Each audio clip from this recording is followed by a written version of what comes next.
ಏನ್ ವಿಷಯ ಅಂತ ನೀವ್ ಹೇಳಿ, ಅದನ್ನ ದೊಡ್ಡದು ಮಾಡೋ ಜವಾಬ್ದಾರಿ ನಂದು.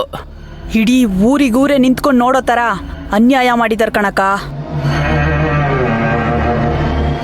ನನ್ ಮಗನ್ನ ಪೊಲೀಸ್ನವ್ರು ಎಳ್ಕೊಂಡು ಹೋಗ್ಬೇಕಾದ್ರೆ ಊರ್ನವ್ರ ಮುಂದೆ ನನ್ನ ತಲೆ ಎತ್ತಕ್ಕಾಗ್ಲಿಲ್ಲ.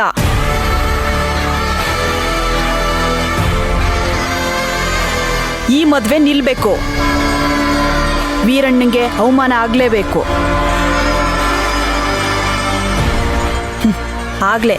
ಆಗ್ಲೇ ನನ್ನ ಮನ್ಸಿಗೆ ಸಮಾಧಾನ ಆಗೋದು. ಕರೆಕ್ಟ್ ಆಗಿ ಹೇಳ್ದೆ ಕಣಕ್ಕ. ನೀನು ಪ್ಲಾನಿಂಗ್ನ ನೀನ್ ಶುರು ಮಾಡು. ಅವ್ರಿಗೇನ್ ಮಾಡ್ಬೇಕು ಅಂತ ನಾನ್ ತೀರ್ಮಾನ ಮಾಡ್ತೀನಿ. ಹೌದು ಕಣೋ, ಇಲ್ಲಚ್ಚಿರೋ ಕಿಡಿ ಹಸೆ ಮನೆ ಮುಂದೆ ಉರಿಬೇಕು.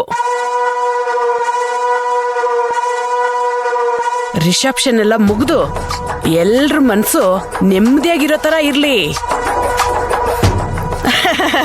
ಅವ್ರ ಮನ್ಸಲ್ಲಿ ಮದ್ವೆನ ಗ್ರ್ಯಾಂಡ್ ಆಗಿ ಮಾಡಿ ಮುಗಿಸ್ತೀವಿ ಅನ್ನೋ ಯೋಚನೆಲ್ಲೇ ಇರ್ಲಿ. ಅವಾಗ ಕೊಡ್ಬೇಕು ಏಟು, ಒಂದೊಂದೇ ಕೊಡ್ಬೇಕು. ಕತ್ತರಿಸಿದ್ ಯಾರು ಅಂತಲೇ ಗೊತ್ತಾಗ್ಬಾರ್ದು, ಆದ್ರೆ ಬಾಳೆ ಮರ ಮಾತ್ರ ಕೆಳಗ್ ಬಿದ್ದಿರ್ಬೇಕು. ಶಬಾಷ್ ಕಣಕ್ಕ. ಪಂಚಾಯತಿಯಲ್ಲಿ ಎಲ್ಲರ ಮುಂದೆ ತಲೆ ತಕ್ಷಣ ನಾನ್ ನಿಂತಿದ್ದೆ. ಇವತ್ತು ಮದುವೆ ಮನೆಯಲ್ಲಿ ವೀರಣ್ಣ ಅದೇ ತರ ನಿಲ್ಬೇಕು. ಅವಮಾನ ಹೆಂಗಿರ್ಬೇಕು ಅಂದ್ರೆ ನನ್ನ ಮಗ ನೇಣು ಹಾಕೊಂಡು ಸಾಯ್ಬೇಕು.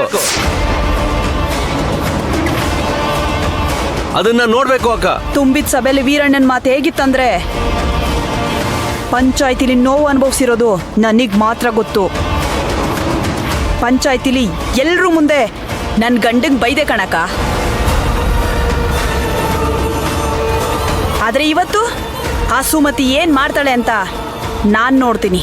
ಅವಳ ಗಂಡನ್ನ ಹೇಗ್ ಕಾಪಾಡ್ತಾಳೆ ಅಂತ ನಾನ್ ನೋಡ್ತೀನಿ. ಏನ್ ಮಾಡ್ಬೇಕು, ಹೆಂಗ್ ಮಾಡ್ಬೇಕು ಅಂತ ನೀನ್ ಹೇಳಕ್ಕ. ಹೊಡಿಯೋ ಏಟಿಗೆ ಹೆಂಗ್ ಬಿತ್ತು, ಎಲ್ಲಿಂದ ಬಿತ್ತು ಅಂತ ಗೊತ್ತಾಗ್ಬಾರ್ದು, ಹಂಗ್ ಹೊಡಿತೀನಿ. ಶಬಾಷ್ ಕಣ, ನೀನು ನನ್ನ ತಮ್ಮ ಅಂದ್ರೆ ಯಾವಾಗ ಏನ್ ಮಾಡ್ಬೇಕು ಅಂತ ಯೋಚನೆ ಮಾಡಿ ನಾನ್ ಹೇಳ್ತೀನಿ, ನೀನ್ ಅದನ್ನ ಮುಗಿಸ್ಬಿಡು. ಒಟ್ನಲ್ಲಿ ವೀರಣ್ಣನ ಮಾನ ಇವತ್ತು ಹರಾಜಾಗ್ಬೇಕಷ್ಟೇ.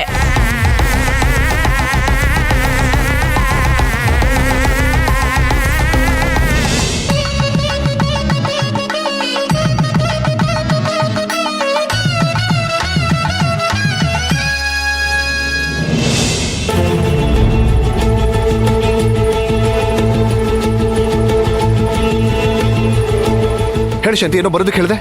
ಏನಾದ್ರೂ ತಗೊಂಡ್ಬರೋದಿತ್ತಾ? ನಾನ್ ಯಾವಾಗ ನಿನ್ನ ಬರಕ್ ಹೇಳಿದ್ದು? ನೀನ್ ನೋಡಿದ್ರೆ ಇವಾಗ ಬರ್ತಿದ್ಯಾ? ಅದೊಂದು ದೊಡ್ಡ ಕತೆ. ಸುಮತಿ ಅಮ್ಮವ್ರು ನನ್ನ ಕರೆದ್ರು. ಚಿನ್ನು ಒಂದ್ ಸ್ವಲ್ಪ ಅಡಿಗೆ ಮನೆಗೆ ಹೋಗಿ ಏನ್ ನಡೀತಿದೆ ಅಂತ ನೋಡ್ಕೊಂಬಪ್ಪ ಅಂತ ಅಂದ್ರ, ನಾನ್ ಸೀದಾ ಅಡಿಗೆ ಮನೆಗೆ ಹೋಗ್ತೀನಿ. ಅಲ್ಲಿ ನೋಡಿದ್ರೆ ಎಲ್ಲ ಅಸ್ತವ್ಯಸ್ತ. ಅವ್ರಿಗೆಲ್ಲ ಬೈದು ಉಗ್ದು ಬಂದೆ. ಅದನ್ನ ತಗೊಂಡು ಹೋಗಿ ಸುಮತಿ ಅಮ್ಮವ್ರ ಹತ್ರ ಹೇಳಿ ಬರೋಷ್ಟ್ರೊಳಗಡೆ ಇಷ್ಟೊತ್ತಾಯ್ತು. ಇನ್ನೇನ್ ಮಾಡ್ಲಿ? ಹೌದಾ, ಸರಿ ಹೋಗ್ಲಿ ಬಿಡು. ಶಾಂತಿ, ಯಾಕೆ ನೀನೊಂಥರ ಇದೆಯಾ? ಏನಾಯ್ತು? ಒಂದು ಕುಟುಂಬದಲ್ಲಿ ಸುನಾಮಿ ಎದ್ದು ಇಡೀ ಕುಟುಂಬನೇ ಬೇರೆ ಬೇರೆ ಆಗೋದ್ಮೇಲೆ ಎಷ್ಟು ನೋವಾಗುತ್ತಲ್ವಾ? ಆ ಕ್ಷಣದಲ್ಲಿ ಆ ಸುನಾಮಿ ಅಲೆ ಬರೋದಿಕ್ಕೆ ಏನ್ ಕಾರಣ ಅಂತ ಯಾರಿಗೂ ಗೊತ್ತಾಗಲ್ಲ. ಆಗ ಅವ್ರೆಲ್ರೂ ಮನಸ್ಥಿತಿ ಹೇಗಿರ್ಬೋದಲ್ಲ? ಸುನಾಮಿ, ಕುಟುಂಬ, ಏನ್ ಸುನಾಮಿ, ಏನ್ ಕುಟುಂಬ, ಯಾರು ಎಪ್ಸಿದ್ದು, ಏನ್ ಹೇಳ್ತಿದ್ಯಾ? ಯಾರ ಕುಟುಂಬದ ಬಗ್ಗೆ ಮಾತಾಡ್ತಿದ್ಯಾ ಶಾಂತಿ? ನನಗೊಂದು ಅರ್ಥ ಆಗ್ತಾ ಇಲ್ವಲ್ಲ.